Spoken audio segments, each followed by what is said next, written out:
1, 2, 3. 1, 2, 3. 1, 2, 3. 1, 2, 3. 1, 2, 3. 1, 2, 3. 1, 2, 3. 1, 2, 3. 1, 2, 3. 1, 2, 3. 1, 2, 3. 1, 2, and stop. To the side. 1, 2, 3. 1, 2, 3. 1, 2, 3. 1, 2, 3. 1, 2, 3. 1, 2, 3. 1, 2, 3. 1, 2, and stop. Okay, hands up. Reach down, stretch. 1, 2, 3. To your right, to your left, center. Inhale, exhale. Hands up, reach down. 1, 2, 3. To your right, to your left, center. Inhale, exhale. Okay, one more. Hands up, reach down. 1, 2, 3. To your right, to your left, center. Inhale, exhale. Hands in your waist, circular movements. 2,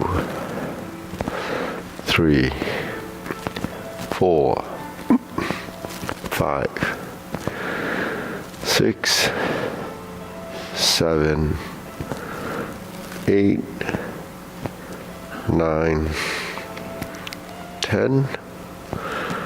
1, 2. Reverse. 1, 2, 3, 4, 5, 6, 7, 8, 9, 10. 1, 2. Center, cross, knees, circular movements. 1, 2, 3, 4, 5, 6, 7, 8, 9, 10. 1, 2. Reverse.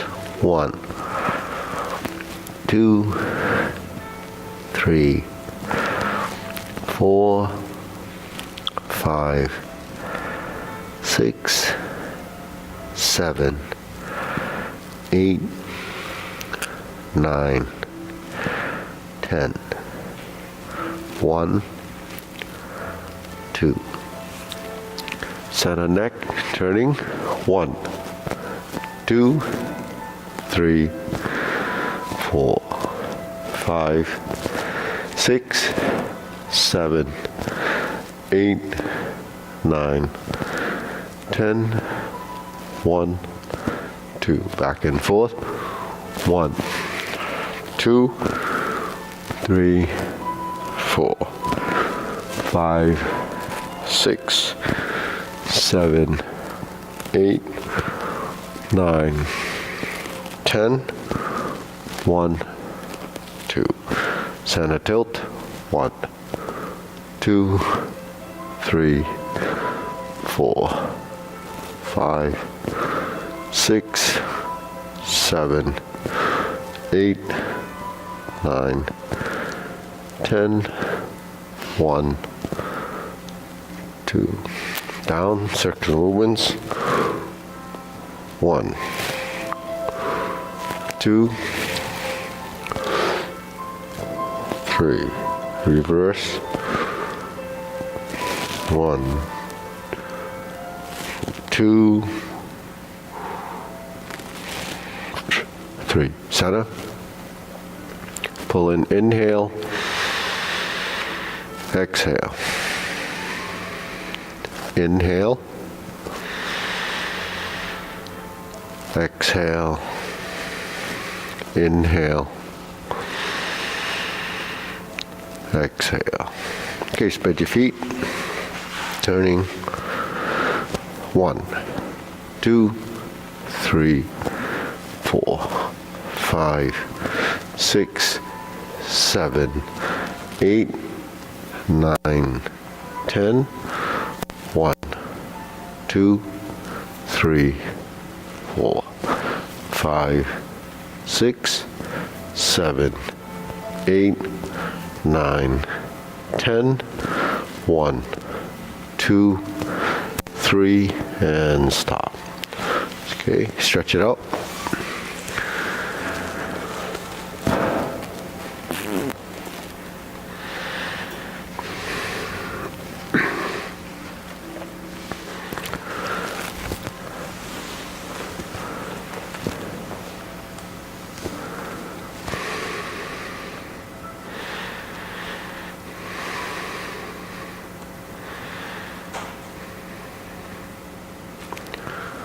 Switch.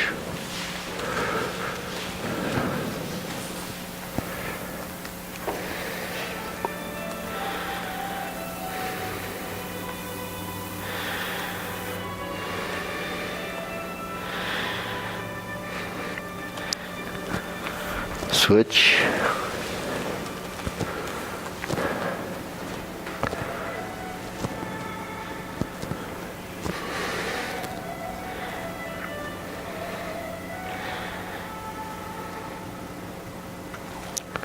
Switch.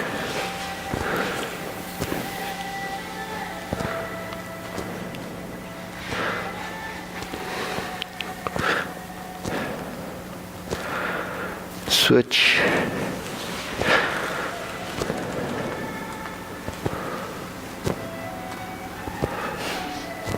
Okay, stretch, switch, straighten out the front knee.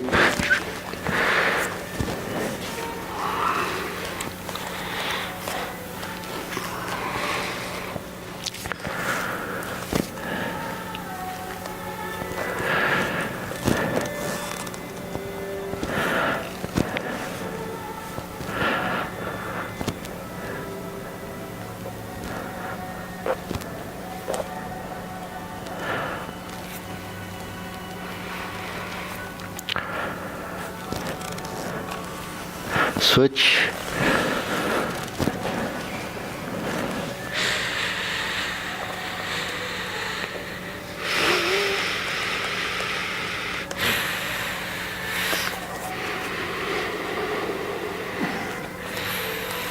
Switch.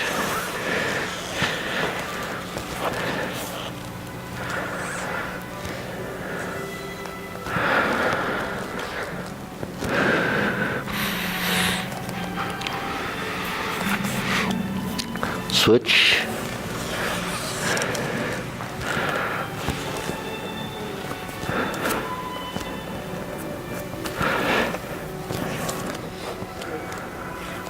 Center.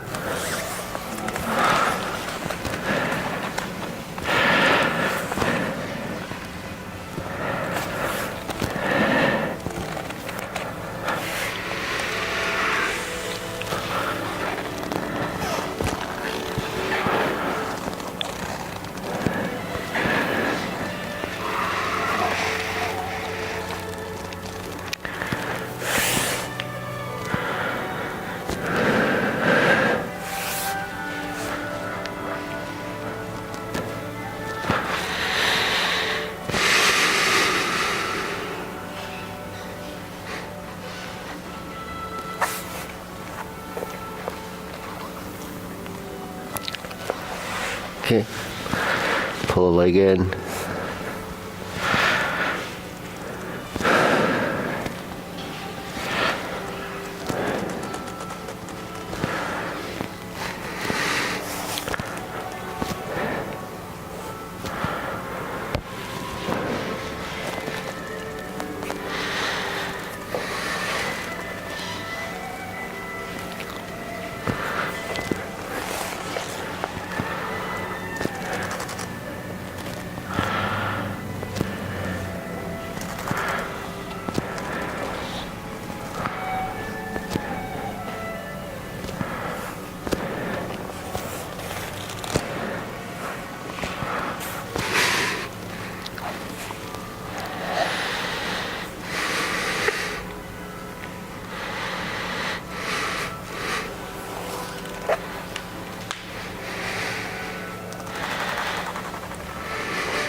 Okay, shake it out. Okay, hands up. Inhale. Exhale. Inhale.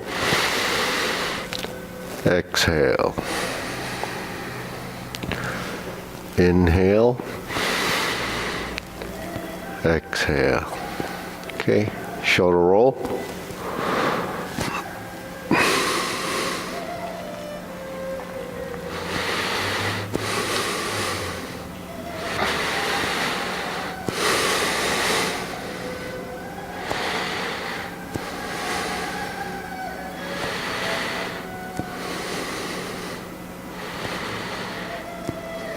Reverse.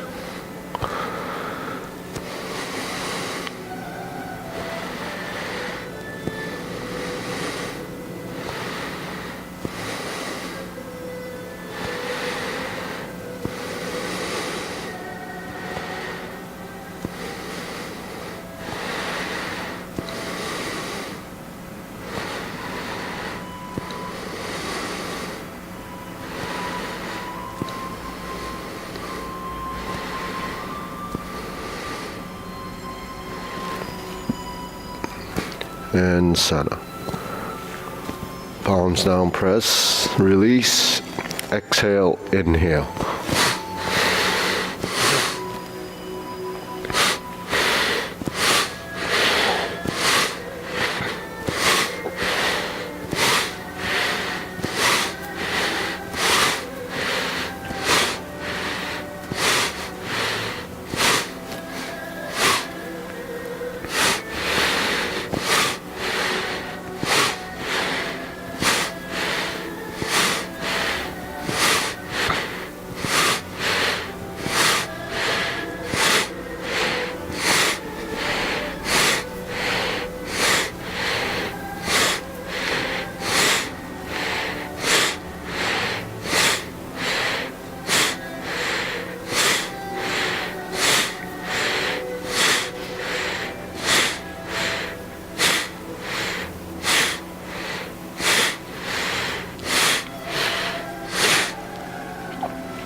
And stop. Deep breathing. Inhale.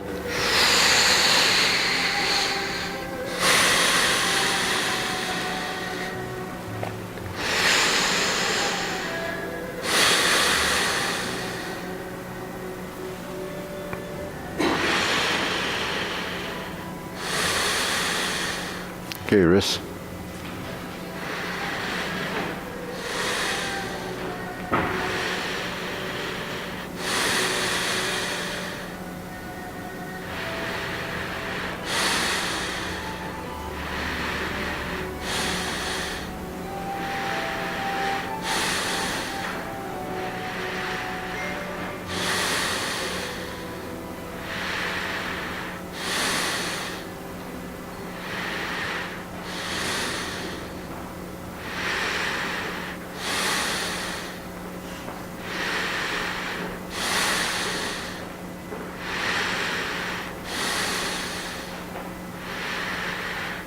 Reverse. Okay.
And center. Palms down. Bigger circle.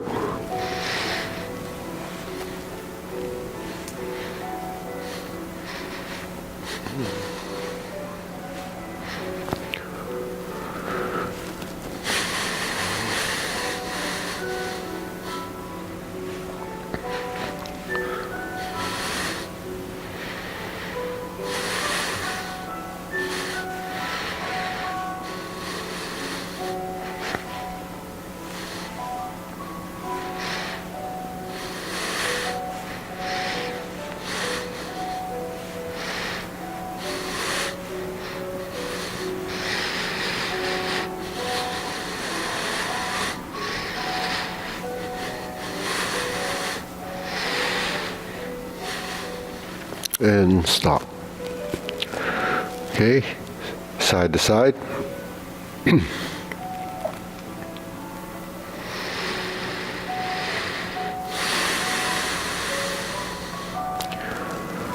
Okay, lifting.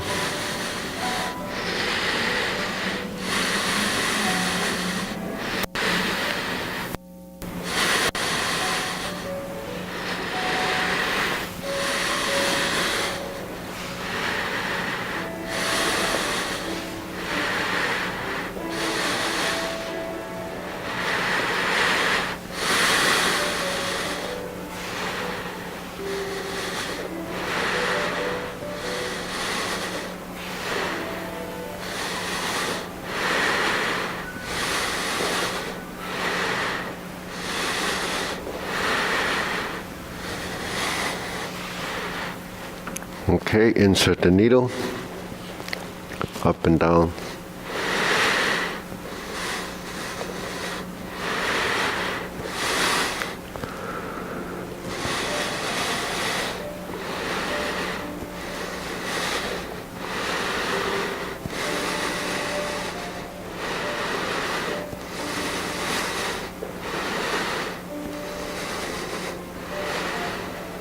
Switch.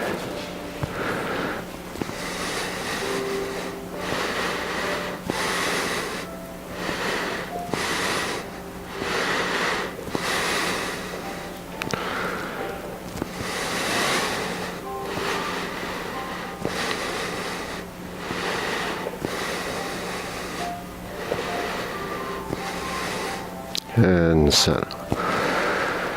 Okay, few leg swings.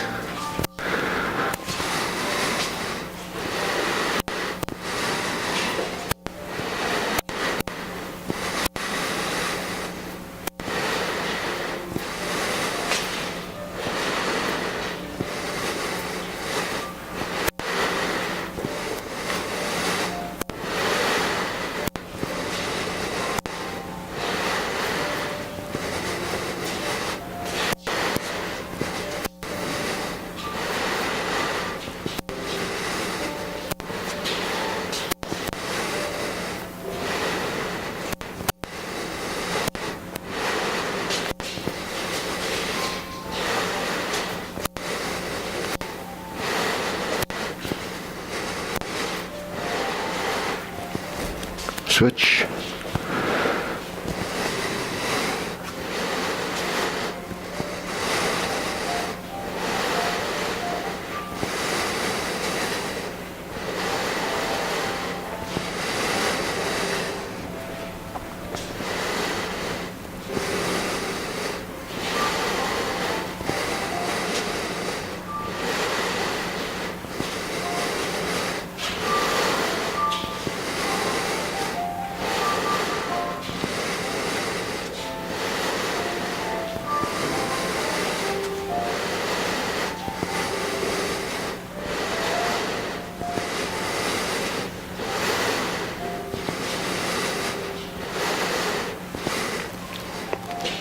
Center, side to side.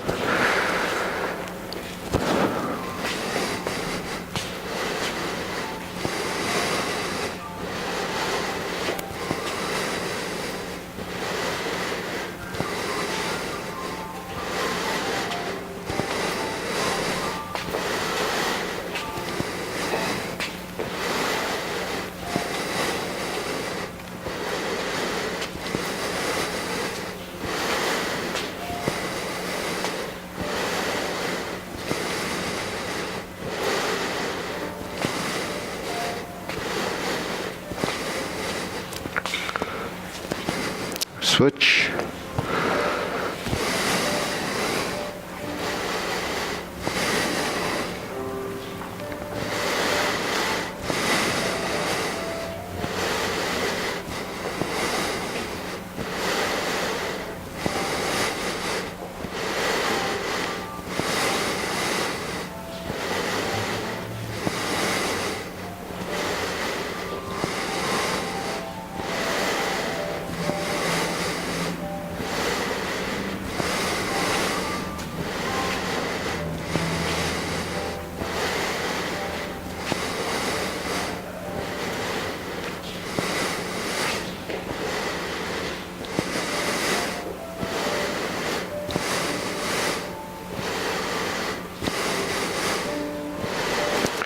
Okay, shake it out.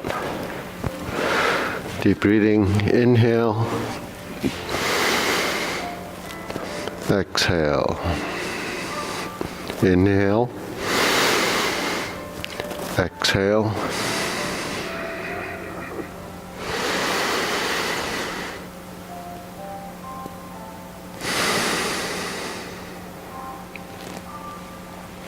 silk grilling.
Switch.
Okay, open and close.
Switch.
Okay, center, circular movements.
Okay, lower hoop.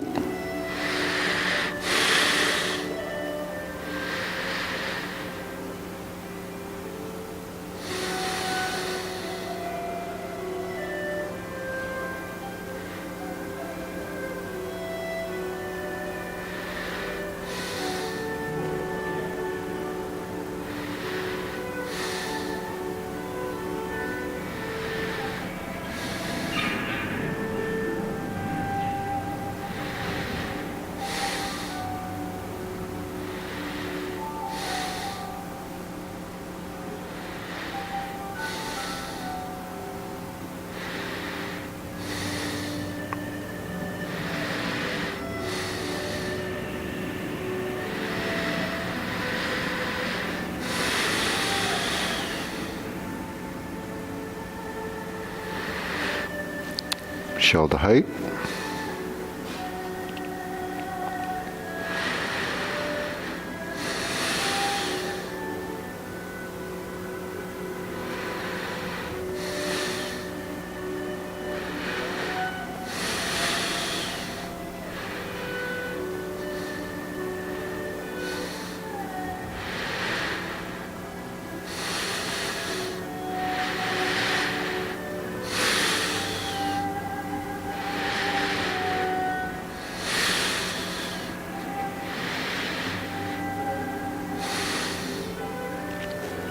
Elbows down.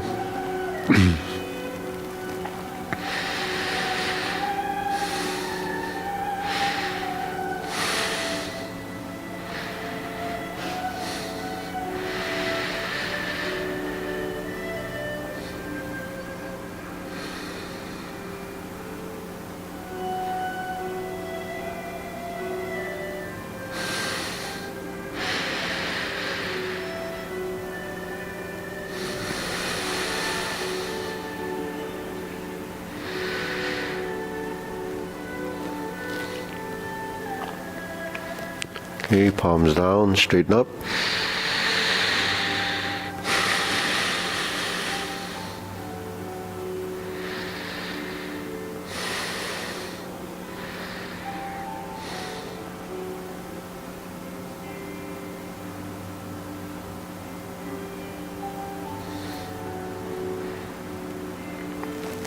Extend.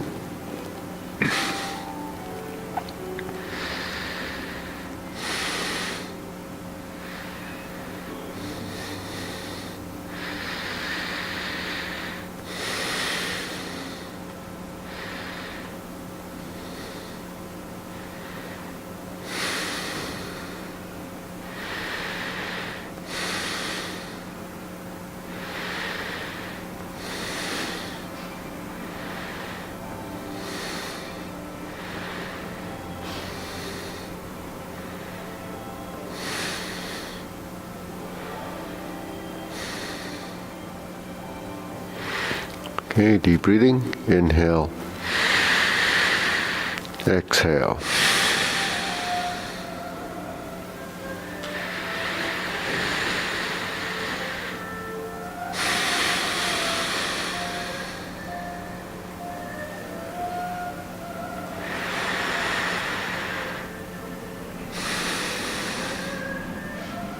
Okay, diagonal flying.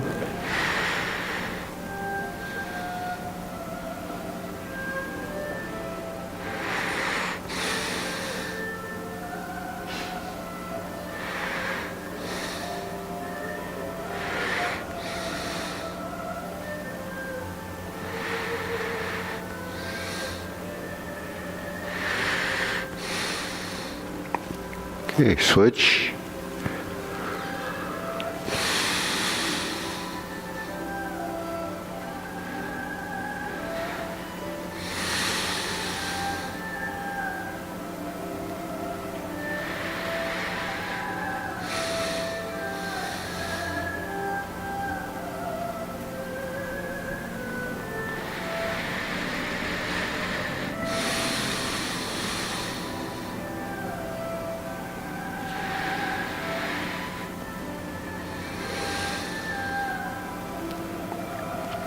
Okay, cloud hands.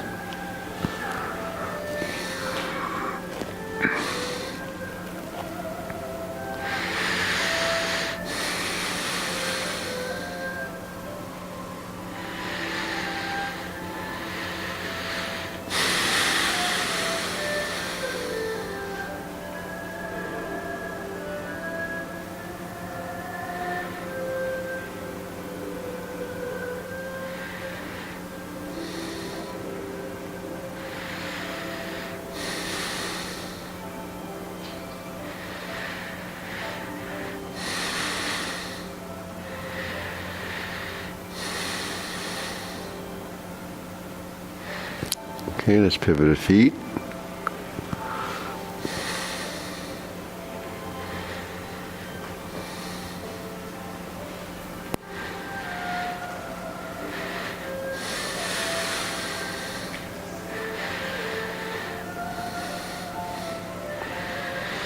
Going back.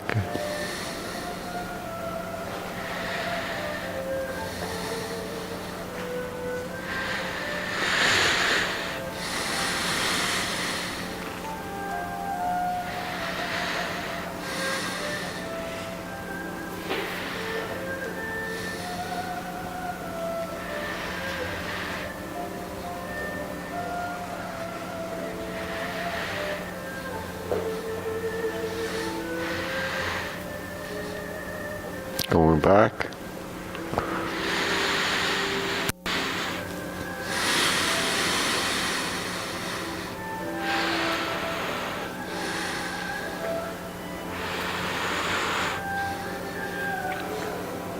Okay, Sana. Carry tiger to the mountain.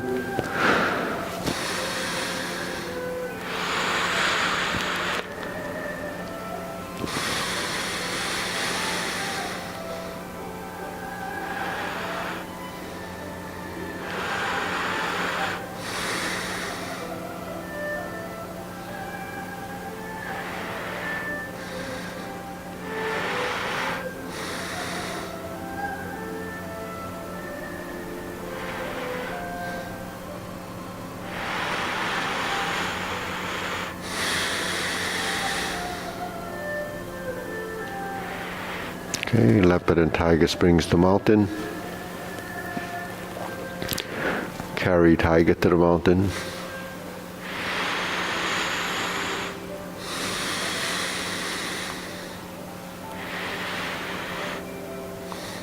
Okay, we'll try again.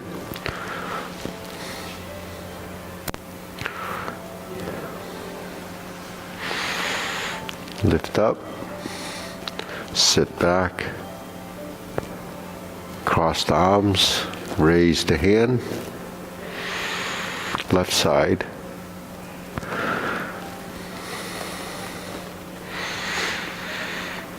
Turn. Sink the elbow.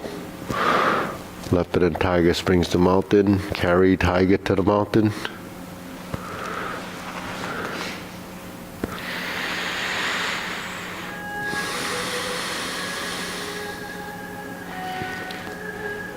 Relax the shoulders.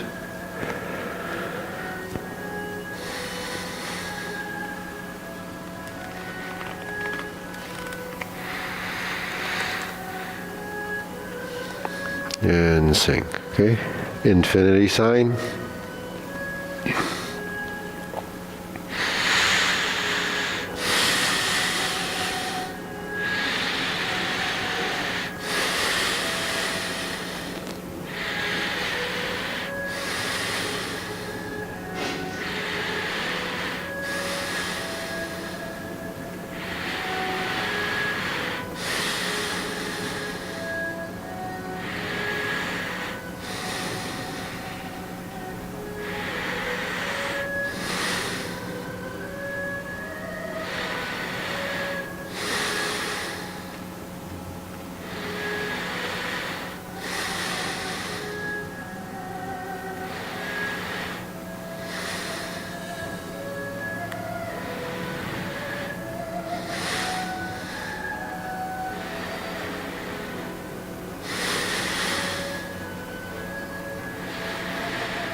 Okay, form the fists.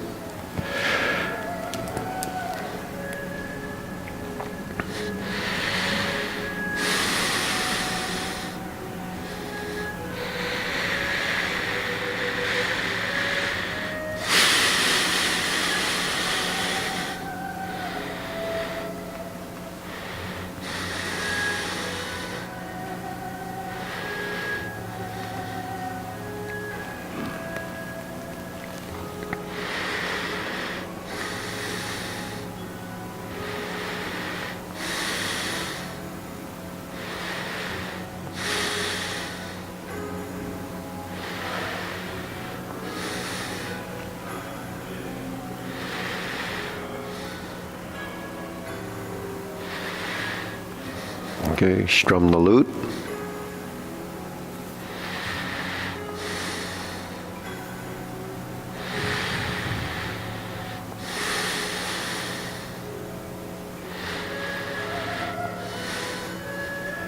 Okay, turn.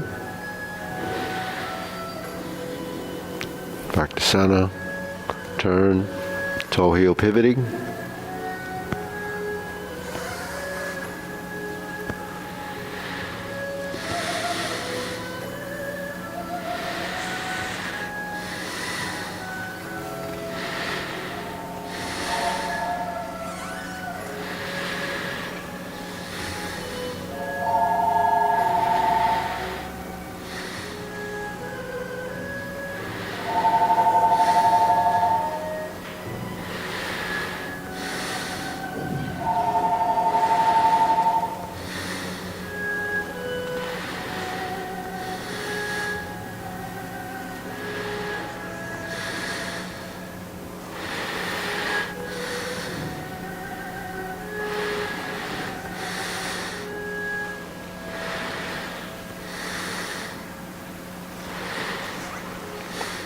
Okay, so lower hoop, vertical elbow.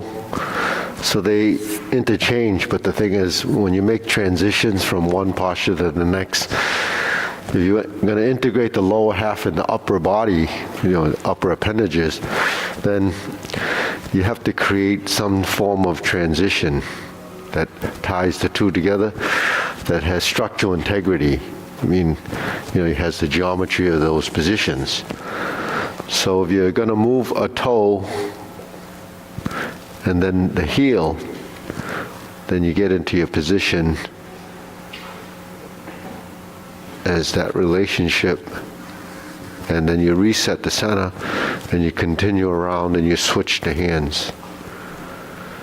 So that gets you sort of wired up for when something happens below, something happens above, and vice versa. It just becomes a constant systemic action that just happens. But the reason why you have to interchange from horizontal to vertical is because that's a constant. It either goes from vertical to horizontal, horizontal to vertical, goes from lower to upper, upper to lower, and you find your center line, you find your lower position. If you were to go up, that would be similar Jade Lady shuttle. When we're in this position, we turn and draw the bow. That's to align our body 180 degrees. But you do it one side at a time. So you say, well, this arm in this body, this arm in this side, and this body. So when you pass through, it allows you to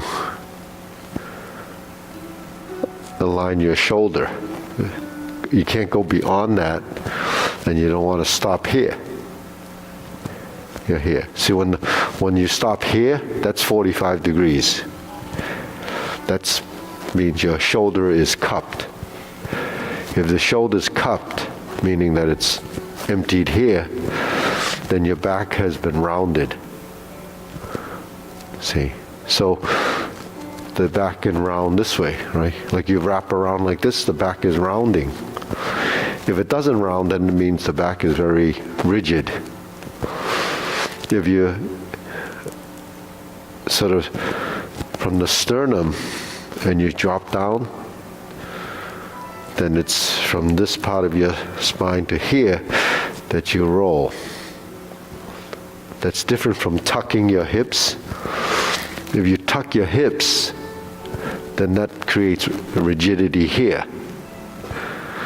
But if you just relax the sternum area where the torso kind of rounds, then that rounds out the back. So if you're in a standing position like this and you round your back, then it appears that your posture, isn't, the intention, like a military stance. But there's a rounding because your center of mass drops to the front. and that gives you stability in the frontal direction. So usually you would, round the back or hollow the chest, they call it, or rounding this way when you need strength.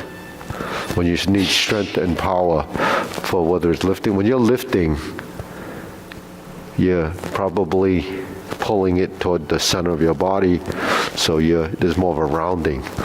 If you just did a curl, then that's really isolated in the arms. But the back is straight, but it's actually compensating for the force on the front side. So that's body mechanics. When you understand how the body works when you're using it, functionality, then your tendency is to use the correct strength. But if you don't do any of these type of movements, or you're not actually very functional in doing things with your body, then it doesn't know. How do you know? If you've never lifted anything, then how would you know where the body position should be? So it's just an experience. But if you're carrying stuff, or if you're moving things from one place to another, most people hurt themselves when they're doing moving objects like furniture or pieces of something that you're not used to moving, and it's become very awkward for your body, right? Because the body doesn't know how to respond. So tendency is to hurt your shoulder, hurt your back, hurt your leg, whatever it is. It's just you're just in the wrong place. But if you're doing it all the time, then you get accustomed. So we're just doing virtual lifting, but your body goes through the process. Or when you're turning and twisting. So you're using the muscles without actually overusing them. That's typically what we do. Okay, deep breathing, inhale, exhale, inhale, exhale. Okay, fan through the back.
Okay, raise the hand.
Okay, palms down. Deep breathing, inhale.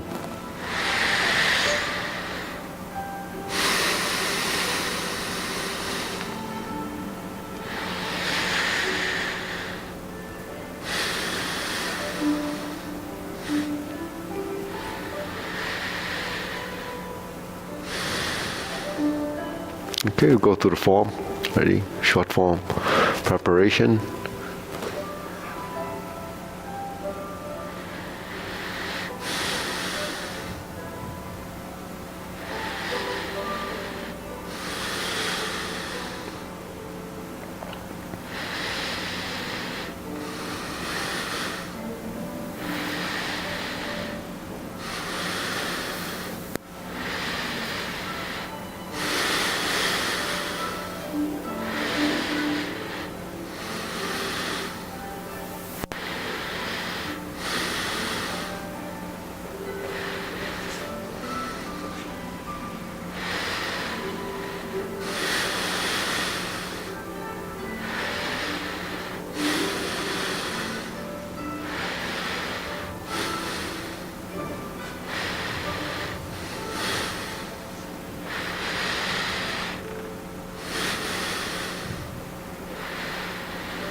Okay, good. So let's go review the kick section and maybe the downward posture section. Those are the two pieces that follow the sets of cloud hands, the first and second set. So after the first set, we have this set up. So that's simply this, vertical and horizontal. So in this case, the palm faces out. We flip it over, the first flip or the reversing. So high pat, don't go too far, that becomes excessive. You only have to go actually as wide as your shoulders, just a little bit more. One palm, one up, one palm, one down. So this is up, this is down. Right, 1, 2. And my palm is facing out and palm is facing up. When I flip it over and I level it off, they're still facing one up, one down. And you just go about shoulder width, maybe a little bit wider, flip it over, and then turn to the corner.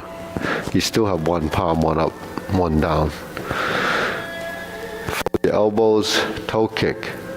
After you lift your elbows a little bit, bring it to center, merge the forearms, go forward, not too far, just about shoulder width, flip it over, turn out, fold your elbows, lift up, toe kick. The top hand, the right hand, goes on top, fold your elbows, heel kick. Then set up for brush knee right side and push. Set up for left side, brush knee, step through and push.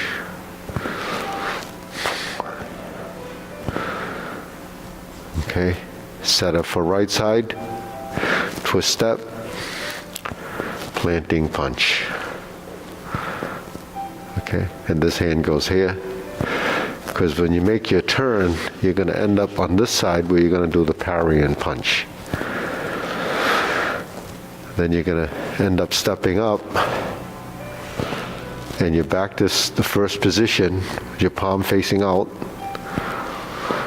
Flip it over. It's just like the first set of movements. Flip it over to turn to the corner. Lift your knee, open, and cross behind. Step out to the corner, bring your right hand through center, turn to the right corner, drop your elbow. This is beat the tiger. Turn to the rear corner, clench your fists, turn back to center, lower the hoop, just drop your elbows, cross your forearms, level out, lift your knee, heel kick, 2 punches to the ear. Okay.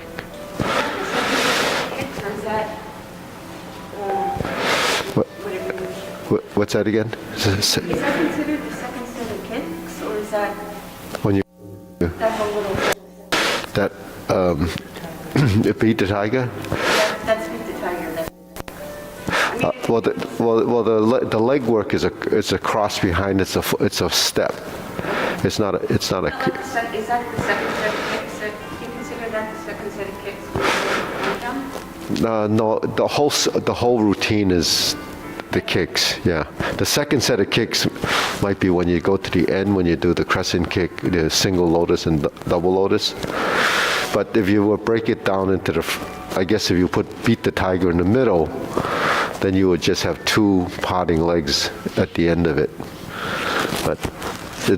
But essentially, when you're here first time, then this is your first kick. Here's your second kick.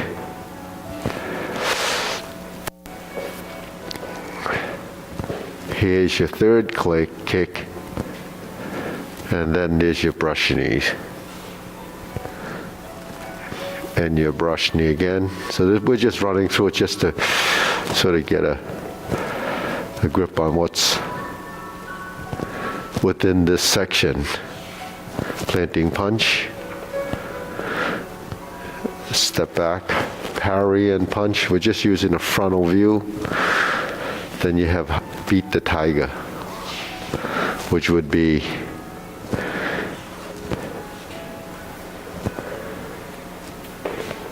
this series of movements.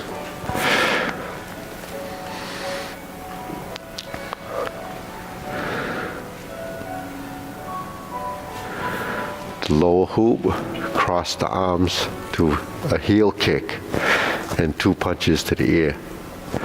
So I guess, if you looked at that as maybe what breaks up the next last 2 kicks, then, yeah. So even though it's, well, even though I call it the set of kicks, I guess you're right, if you break it down, you have your set of kicks, then you have a little bit of a repeat, the parry and punch. Then beat the tiger is really made up of these 2 postures, a heel kick and a 2 punch to the ear. So there's 3 postures in there too. So, you're right. You could consider it the first set of the whole grouping of movements. So we're here. The first movement is an instep kick. Now, because I break it down, it seems so complicated, but it really, all you're doing is this. But you wouldn't be able to do it like that because you wouldn't be able to figure out what the patterns are. So when you're here, that's a flipping of the hands, which is creating high pat the horse to an instep kick. So there's setup, high pat the horse, fold, left kick. It's a 180-degree turn with a heel kick, left side. Then you set up for brush, knee, and push. We know that from all the brush knees we've been doing.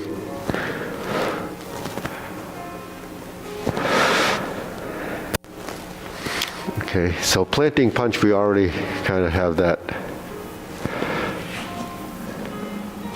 in the parry and punch, but it's on the opposite side.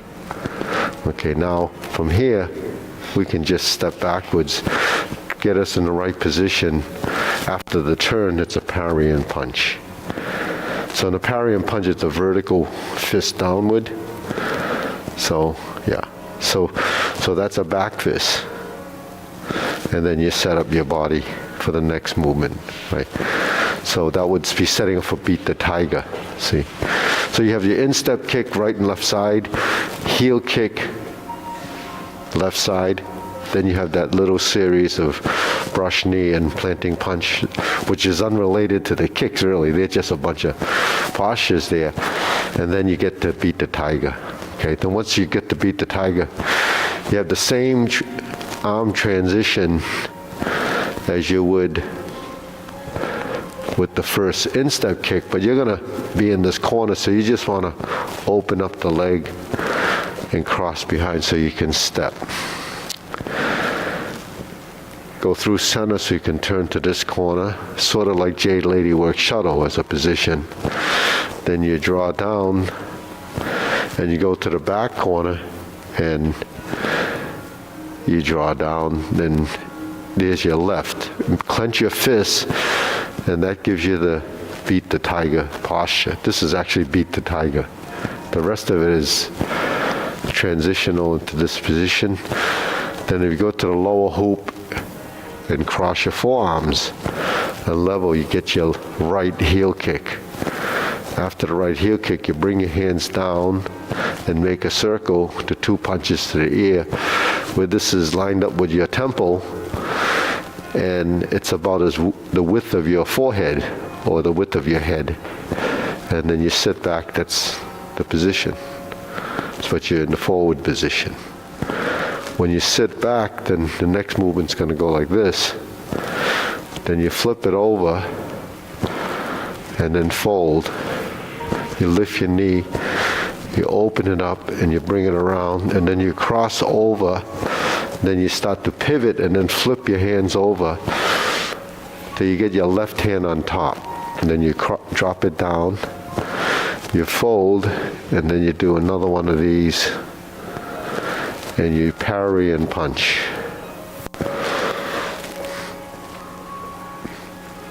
Okay. So that's why it's important to identify the different, movement. Here's Bob. He made it. So the parry and punch, we say, is a back fist. Back fist is the back of your hand. And it comes in different directions, but the thing is, a back fist typically is vertically down. So in the vertical down position, you have to, so when you do these movements, the control factor is where's it going, the direction of your movement. So they fall into a category of motion, like a vertical motion up from up to down or from down to up is how your arm has to move. But if I'm stroking down like this, that's like striking with a hammer. Once I bring it around to here and you drop your elbow, then the exposure is your forearm, right? It's vertical. But you're not going to get your vertical elbow in your center if your left shoulder doesn't square. And it can't square if your feet are misaligned, you see. So it has to be wide enough to be shoulder width. So if you're in a stance and you turn and your foot's over here, there's no way you can get your shoulder around because you're going to be off balance. So that's where your body form, your configuration, posture, and position makes a big difference in whether you can control your center of mass in your body or not. So if you're in a position and you're like this already, you're already off balance. But you're supposed to be able to detect that from knowing that your position is here and there's your center line. And when we shift our weight and we step out and this foot is here, if this foot is straight and I pivot on the ball of this foot, I'm shoulder width, right? If I turn this foot in, I'm here. If you go like this and I turn this foot out, you're like this. So that's understanding what your foot position is as a structure. When you stand like this and your shoulders are this wide, you're going to be top heavy, right? So how do you compensate for the width of the shoulder? You go to the width of the shoulder. That gives you stability in the vertical line. If I pivot this foot in and I bring this foot out, then this is where I have to stroke over the knee, sit back, turn, come over, right from my nose over my knee, then I'm in a balanced position. And you can sink your elbow, relax your shoulder, turn the shoulder toward this hand, and create the triangle, the centerline position. So if you don't have that triangular position, that's why you'll feel awkward and imbalanced and not stable. So that's why position, structural integrity, all has to do with geometry of position. It's not just the hands, it's your body too. When my body turns this way, it's 45 degrees from there, because this is the midline, right? If the midline is here and I turn to this corner, that line that intersects with this point is where the 45-degree line is. If I turn like that, my chest will be 45 degrees in that direction, but that line that comes here creates a 90-degree intersection, see? So the point that the line where it connects, the line, the incidence is really where you're facing. So here, the vertical line is here. But it's not truly here because I have to be here. Because this is where my support is. The support is only partially here. So if I go over here, I would fall, right? Just like if I'm here, when I sat over here, I would fall. Because we don't have any support here, and we have no support here.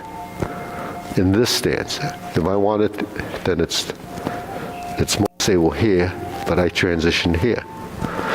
If I'm standing like this, my stability is here, not here. If I have this foot here, then my stability is weak to the side. So every stance position creates a different strength and weakness. So that's what we're actually struggling with, trying to find that without actually forcing it. So sensitivity, adjustment, how I call it the manipulation of your skeletal structure. When you maneuver when you maneuver,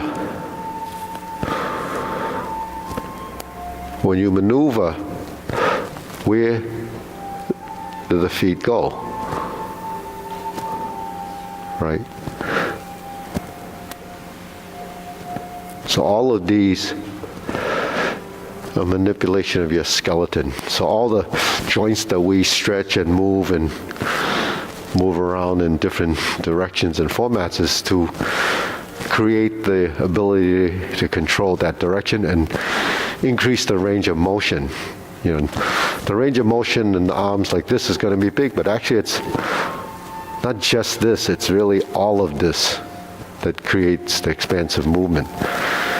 The movement like this becomes bigger when I turn my hips, right? The more I turn my hips, now I can only turn it that much. But if I turn this and I turn this, now I have all of this working together. So it gives you a range of motion that you probably didn't think you had. Now when I get to here, now that's off. I'm in that corner, I have to do this. But I can do that because I don't have weight on it. If I had weight on it, I wouldn't be able to move that. That's double weighted. So these are just, principles that you have to kind of house in here. So the body has to draw off of that information. That information builds the understanding, and ultimately it becomes the body intelligence. Okay, so let's go through the sequence. What time is it? And Bob's waiting. Bob around to do the form? No? Okay, so we'll go through. Well, let's pick it up from the cloud hands after the first set, so we get the kicks in there. Ready? So we turn, high pat the horse, flip and fold, kick, cross,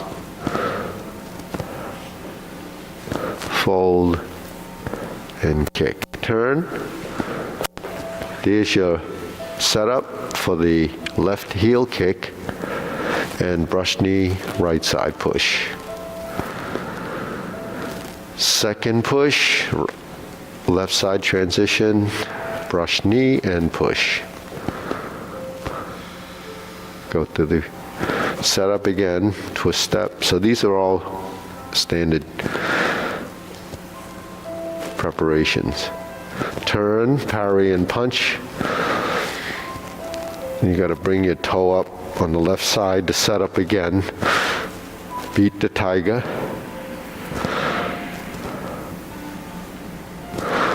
Sweep around, cross behind. Go to the front right corner. Draw down. Go to the back. Same position. Lower hoop, cross the arms, heel kick, right side. 2 punches here. Now we sit back, put the left hand on top, flip it over, fold the elbows, parting leg, turn.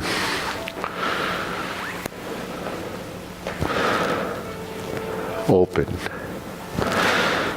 Cross, 1, 2. That's your parry and punch again. Step up, form the fist and punch.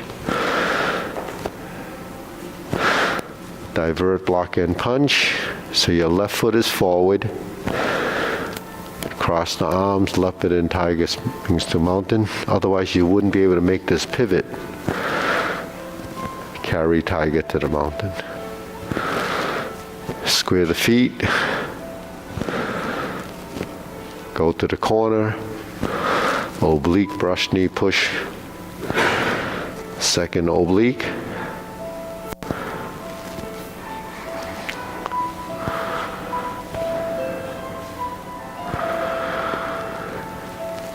Grasp the sparrow's tail. Single whip. Pivot. Set up your single whip. Hold and reverse the ball.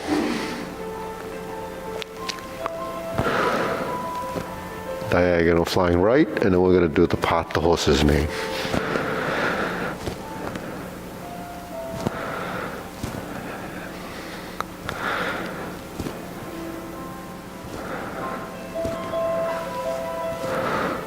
Stroke down. Toe out.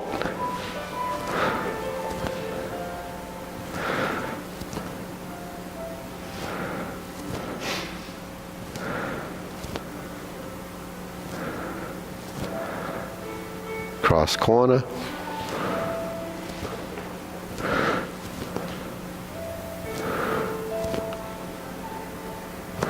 Pivot, cross corner.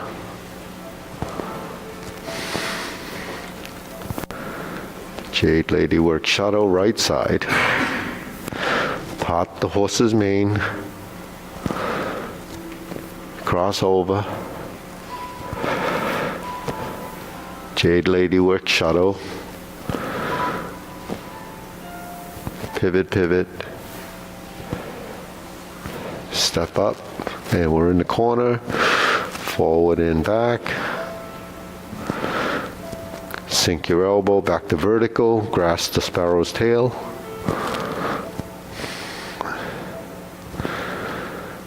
Single whip. Second set of cloud hands.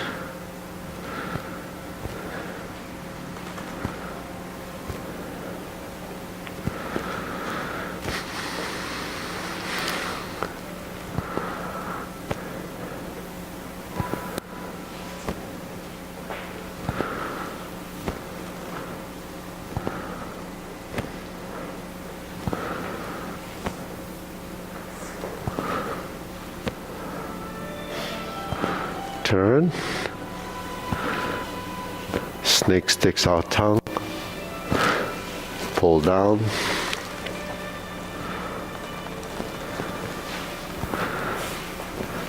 Golden cockerel.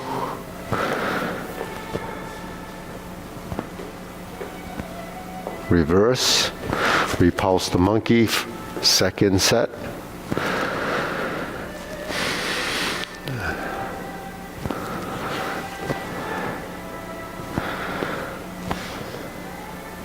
Hey, Bob.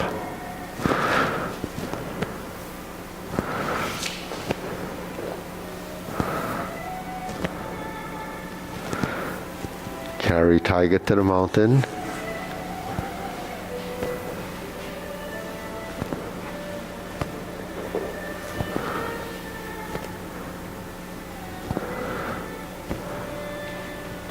Step up and press forward. Raise the hand. Bend from the waist. Stork flaps wings. Turn. Brush knee and push. Insert the needle.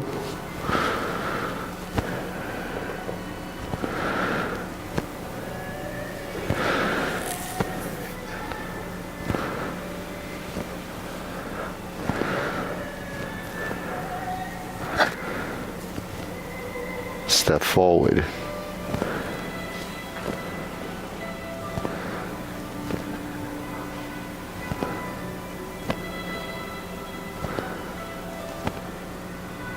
Step up, grasp the sparrow's tail.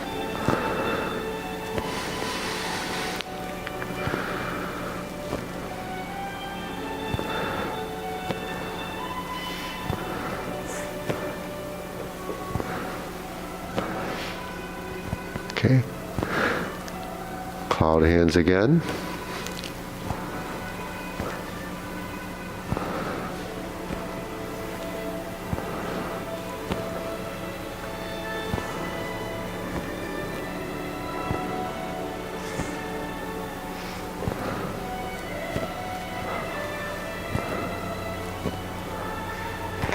Single whip. Okay, turn and set up. Palm strikes face. Single lotus kick. Left brush knee and push. Forward. Punch down the crotch. Step up. grasp the sparrow's tail.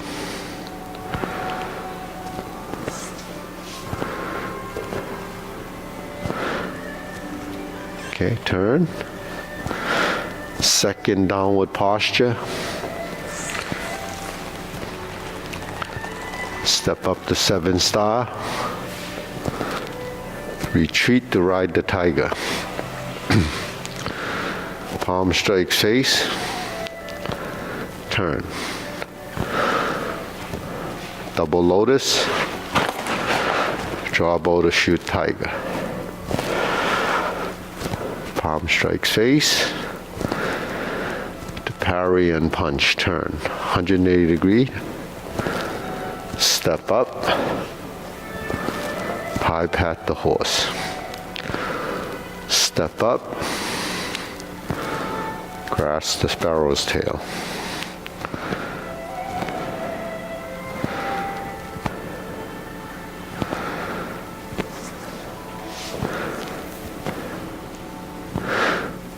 Hold the ball. Diagonal flying.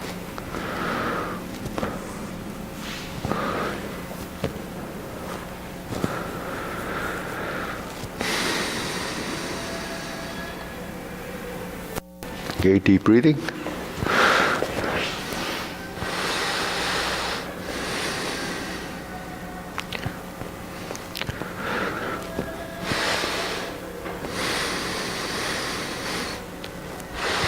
So I use the term body intelligence a lot because it's translated as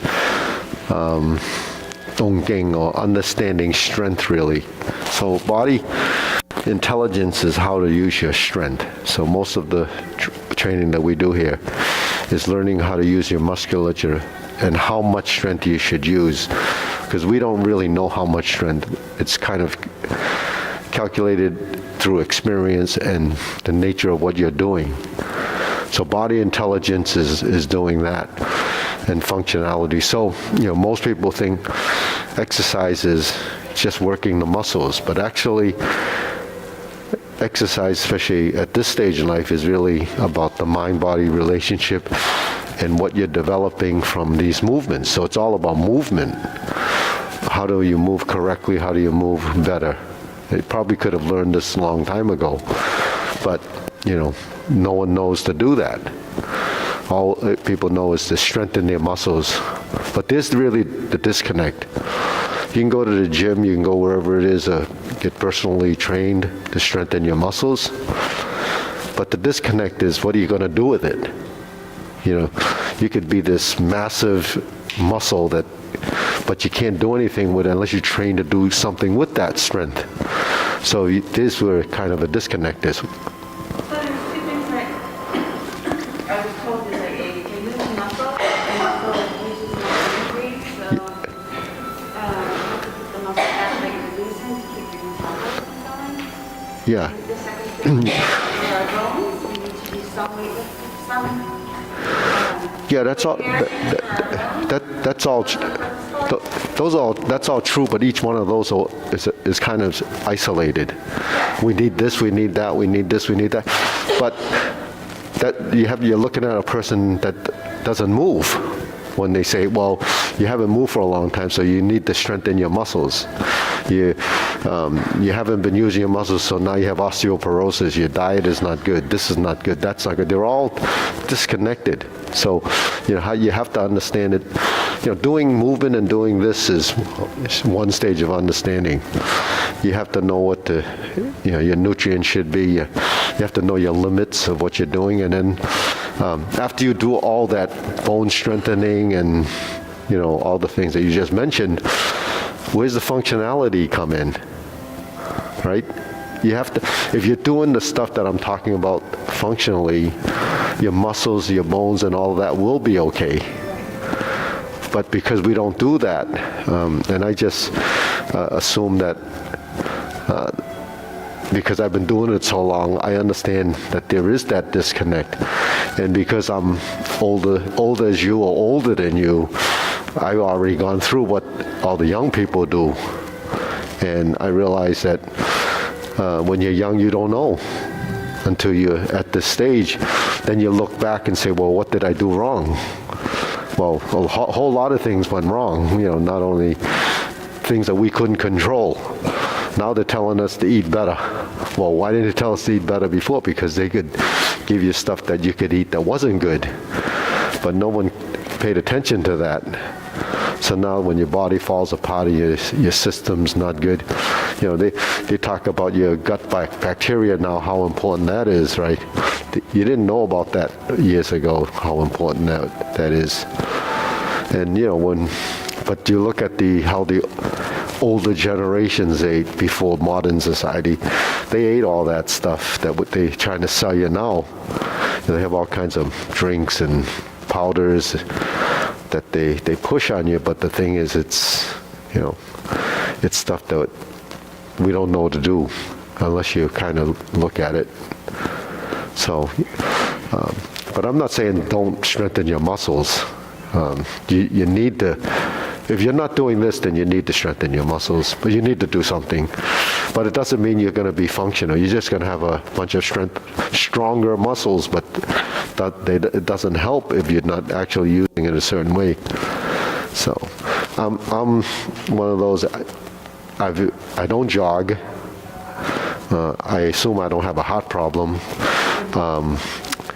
I don't lift weights. I don't even do push-ups. I don't do sit-ups. I don't do any of that. I just do this. And, I don't think I'm, malnutrition, and I don't think I have bone problems or that I have osteoporosis or any of that. Well, I think you treat all the different types of forms. Well, if you really think about why you would lift weights, right? It's a resistance to muscle. It's a resistance, right? You lift 5 pounds, your muscles get strong enough to lift 5 pounds. And so that's what it is, right? Resistance, muscle contraction, and relaxation, right? Well, in movement, it's only muscle contractions and relaxation. But if you're not moving, you're not going to get that, right? So now, what we try to do without using a lot of strength is to create motion. And motion is for circulation more than anything. You create energy. But excessiveness wastes energy. But if you're doing this and you're using the muscles all the time, we actually in Kung Fu, we do some dynamic things where we tense and we release, push and we pull. But that's virtual. It's really musculature, sequential muscular training. Doesn't use any apparatus. You have springs, you have all kinds of apparatus. Because I used to be an exercise fanatic when I was young. I looked at everything way before they had these different machines. But the thing is, and I bought these machines that I figured that people could use it functionally. But nobody's really used them, But the thing, I have a squat machine back there. I had all those machines to strengthen your legs and all that. But my legs are pretty strong. I don't do any of that. Mainly because it makes your legs so strong that you can't move.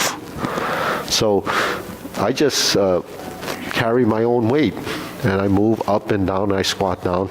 So that's enough to strengthen my musculature so that it can support my body weight, I guess. But I can move through, but I don't get sore from standing around. So it means the muscles are strong enough. When you get sore from exercising, there's a purpose for that. That's so your body will recover, rebuild it. But the thing is, if you're getting sore excessively, then you're damaging your muscle too, and a lot of inflammation. So as you're older, I don't think you can recover the same way. So, it's really a function of that. So, ready, Bao? I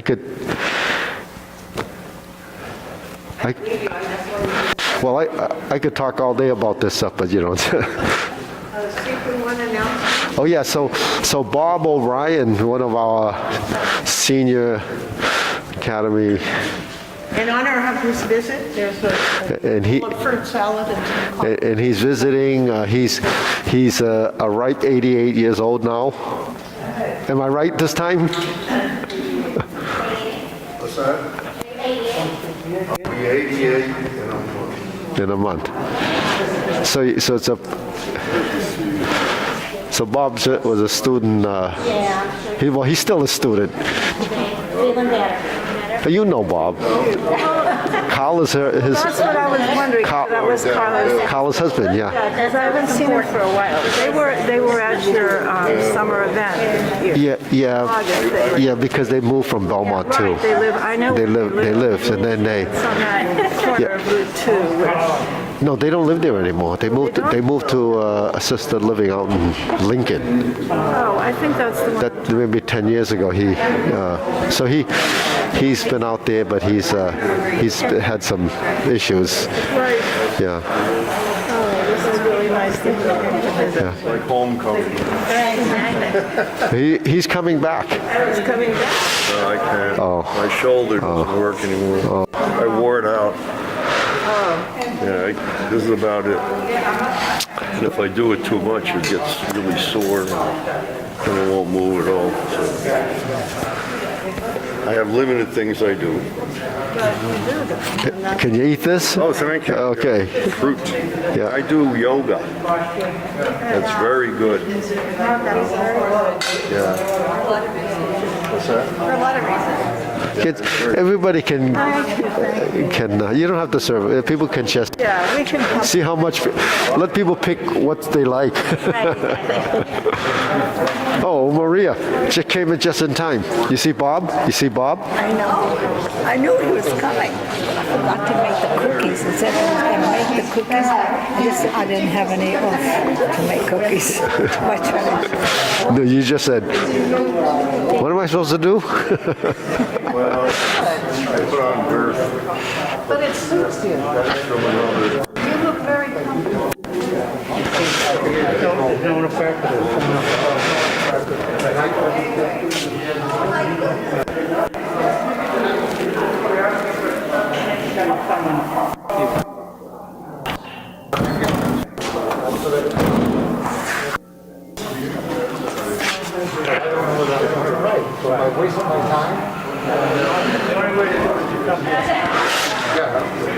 What? So here's the problem I have. Yeah.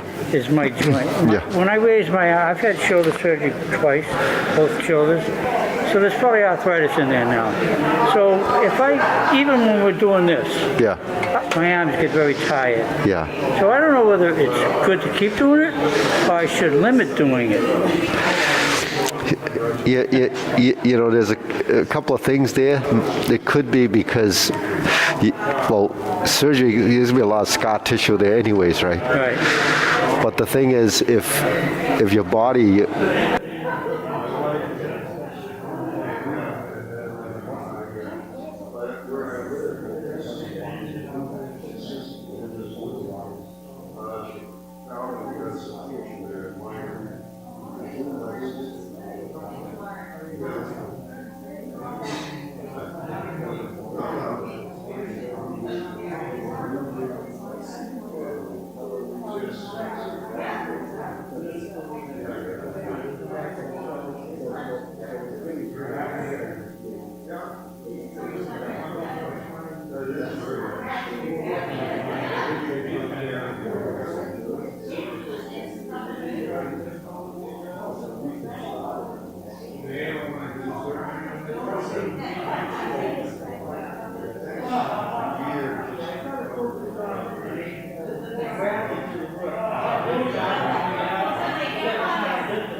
Stand there.